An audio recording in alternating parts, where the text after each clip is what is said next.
داخل کالا میندازی از بالا دیگه یک چمپ فاصله میمونه. خب پر میگیری مثال 7 کیلو رو میشه دینی اندازه شیشه. اینی که 7 کیلو اینی میشه امروز اینی دیگه کلش نیم میشه 3.5 کیلو نیم میشه. صحیح؟ کالای نخیس 158 رقم میشه 60 درجه و گرم میکنه 1000 درجه خشکانش است. کالای نیلونی سی جبرتون کلش نشامده میکس نخی نیلونی یه خنقاق بلوز جاکت گفتگی زیر کالا رو پاک نمیکنه چادر گاچ زیر کالا رو پاک نمیکنه صرف اوکش کالا از سنه میفته به نماز میشه میندازی پس اوکش کنه براتون خوش کن کالا رو امروزه ششته باشه در ماشین پاکستان دیمیتین صرف خوش کنی خود ماشین 1 مایل دو مواد مواد زده من میندازی دینی خانه خودش همیشه خواهم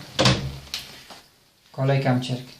زیر پینی رخ برای سرد میشه زیر پینی رخ برای گرم میشه خشک نمیکنه بر کالای روزمره است کالای آوازشی اطفال است دبل باشه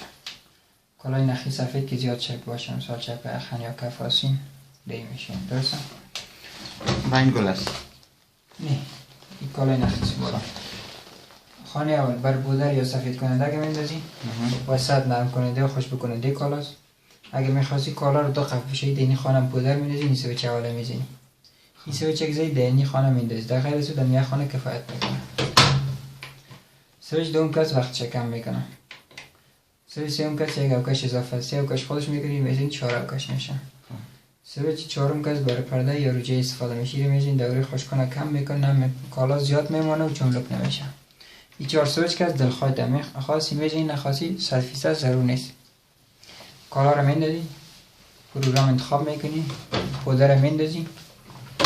پلی رو میزنی این سویچ ها رو اگه میزدیم پیش از پلی استفاده میشه خلاص پیچ